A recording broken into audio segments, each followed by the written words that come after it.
اعوذ باللہ من الشیطان الرجیم بسم اللہ الرحمن الرحیم۔ السلام علیکم ناظرین، میں ہوں آپ کا ہوسٹ محمد عقیل اور ہمارے اس چینل میں خوش آمدید۔ ناظرین کرام، آپ دنیا کے کسی بھی کونے میں رہ رہے ہوں، چاہے شہر چھوٹا ہو یا بڑا ہو، چاہے ملک غریب ہو یا بہت ہی دولت مند، ہر ملک یا ہر آبادی، ہر شہر میں ہر جگہ ایک ریڈ لائٹ یعنی ایک فحاشی کا اڈا کھلا ہوتا ہے۔ لیکن کیا آپ نے کسی ایسے شہر کی کہانی سنی ہے جو شہر پورا ہی ریڈ لائٹ یعنی فحاشی میں مبتلا ہے؟ تو دوستو آئیے جانتے ہیں اس شہر کے بارے میں حیرت انگیز واقعات، اور اس شہر کے جانور بھی اس عمل سے محفوظ نہ ہوں۔ تو دوستو 18ویں صدی کے اس دور میں ایک کسان جو اٹلی کے اس بنجر سے شہر میں رہا کرتا، یہاں پانی ایک بہت عظیم نعمت کا شمار رکھتا تھا۔ ایک دن اس کسان نے اس بنجر زمین میں کنواں کھولنے کی ٹھان لی۔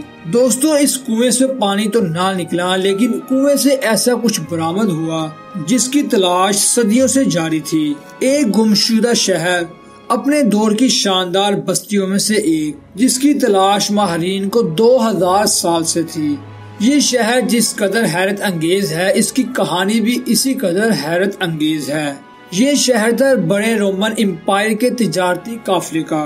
اس شہر ایک پامپائی تھا، اور یہ شہر 7ویں صدی قبل مسیح کے دوران یعنی حضرت داؤد علیہ السلام کے دور میں آباد ہوا، اور یہ اسی طرح شہر ایک دور میں رومن امپائر کے قبضے میں آیا، اور اس شہر نے ترقی کی ایسی منازل طے کی کہ یہ اس وقت دنیا کے عظیم ترین شہر میں شامل ہونے لگا۔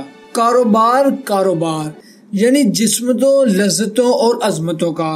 دوستو آپ نے حضرت لوط علیہ السلام کی قوم کے واقعات تو ضرور سنے ہوں گے کہ جیسے ہی آپ لوط علیہ السلام کی قوم ہم جنسی کے امراض میں مبتلا ہو گئی، تو اس قوم پر اللہ تعالیٰ کی طرف سے پتھروں کی برسات ہو گئی، اور اس طرح یہ نیست و نابود ہو گئی۔ اور ایسا ہی کچھ معاملہ دوستو پمپئی کے ساتھ بھی تھا۔ لیکن دوستو پمپئی جیسا شہر سارے گناہوں میں آگے نکل چکا تھا، یعنی یہ ایسے کاموں میں اول نمبر پہ شمار کیا جاتا ہے۔ یہاں عورتیں عورتوں سے اور مرد سے فحاشی کرتے تھے، اور یہاں تک کہ جانور اور بچوں کے ساتھ بھی جنسی تعلقات بنانا عام تھا۔ اور دوستو اس شہر کا ہر دوسرا گھر اس امراض میں مبتلا تھا، جہاں مفتوحہ علاقوں سے لائی گئی لڑکیاں اپنا جسم بیچنے میں مجبور ہوتی، اور جسم فروشی اس شہر کا بہت ہی بڑا کاروبار بن چکا تھا۔ ایک جسم فروش عورت اس طرح کہیں زیادہ پیسہ کما لیتی، اور چنانچہ کہیں تندرست مرد بھی اس کام میں پیش تھے، اور غلاموں کے ساتھ ساتھ بڑی شہریوں کی تعداد بھی اس پیشے میں مبتلا تھی۔ اور دوستو جو اس کام میں زیادہ مشہور ہوتا، یعنی جسم فروشی کے کام میں زیادہ پیشہ یعنی کاروبار کرتا، وہ اسی طرح اس شہر میں پوری دنیا میں زیادہ معروف و مشہور ہوتا، اور بڑے بڑے رومن افسروں کا تعلق اس پیشے سے وابستہ تھا، جس پر شرم تو درکنار الٹا انہیں سپورٹ کیا جاتا۔ اور دوستو اس شہر سے ملنے والی تصاویر اس قدر بے شرم ہیں کہ شریف لوگ اپنے کانوں پر ہاتھ لگا لیتے ہیں، اور جبکہ پمپئی کی دیواروں پر لکھی شاعری اس قدر یہ گندی شاعری ہے کہ آپ ان لفظوں کو پڑھ ہی نہیں سکتی، اور ایسی کہانیوں کا ذکر ماضی اور مستقبل میں کہیں نہیں ملتی۔ اور دوستو اس شہر میں اس قدر حیرت انگیز محفلیں لگائی جاتی، بیٹی بہن اور بھائی کی کوئی حیا نہ ہوتی، اور یہ لوگ اس قدر اس گناہ میں مبتلا ہو چکے تھے کہ یہ لوگ درندوں سے بھی آگے بڑھ چکے تھے۔ دوستو ایسے ہی یہ شہر اپنی رنگیلیوں میں مصروف تھا، یعنی فحاشی کاموں میں مصروف تھا، اور یہ فکر کرتے بھی تو کیوں، اور یہ کیونکہ پچھلے 7 سالوں سے اس شہر میں آباد تھے، لیکن انہیں کیا خبر کہ ایک آتش فشاں پھٹنے والا ہے اور ان کی جان لینے والا ہے۔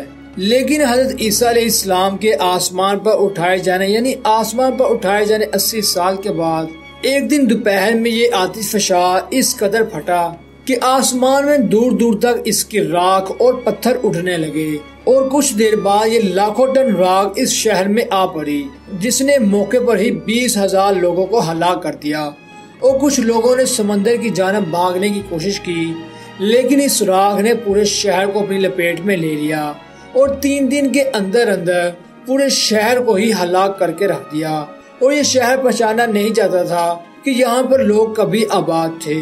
دوستو یہ لوگ اس وقت بھی فحاشی میں مبتلا تھے جب ان لوگوں کی موت واقع ہوئی، یہ اسی قطرے میں پڑے رہے کہ جس کام میں یہ مبتلا تھے۔ اور دوستو اگر آپ اس جگہ پر جا کے آج بھی دیکھیں تو یہ آج بھی اس حالت میں پڑے ہوئے ہیں جس قدر یہ فحاشی میں مبتلا تھے۔ تو دوستو یہ تھی ہماری آج کی ویڈیو، اسی کے ساتھ ہماری ویڈیو کا اختتام ہوتا ہے۔ ہم امید کرتے ہیں کہ آپ کے لیے آج کی ویڈیو کافی عبرت کی ہوگی۔ تو دوستو ہمارے چینل کو سبسکرائب، ویڈیو کو لائک اور شیئر ضرور کیجیے اور پاس ہی موجود بیل آئیکن کو بھی کلک کیجیے تاکہ آپ کو ہماری ہر نئی آنے والی ویڈیو کا نوٹیفیکیشن ملتا رہے۔ اپنے دوستوں اور رشتہ داروں کی اردو نواح کے تمام لوگوں کا بہت خیال رکھیے گا۔ پھر ملتے ہیں ایک اچھی اور نئی ویڈیو کے ساتھ، تب تک کے لیے اللہ حافظ۔